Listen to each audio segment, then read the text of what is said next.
I hate Suzuki for doing this. They did it on their cars they imported too, this double wall, making it appear like it has a decent size exhaust.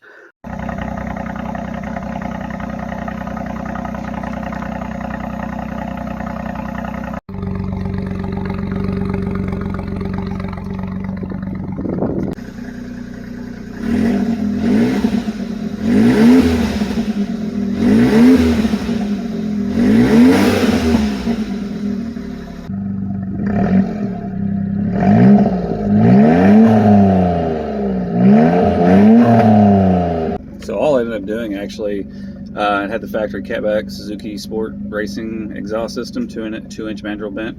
All I did is I actually just increased the size, the diameter of the pipe before that. From the turbo to the catback was like 1.5 inch inner diameter. So that's not changing any mufflers, just actually adding larger diameter pipe.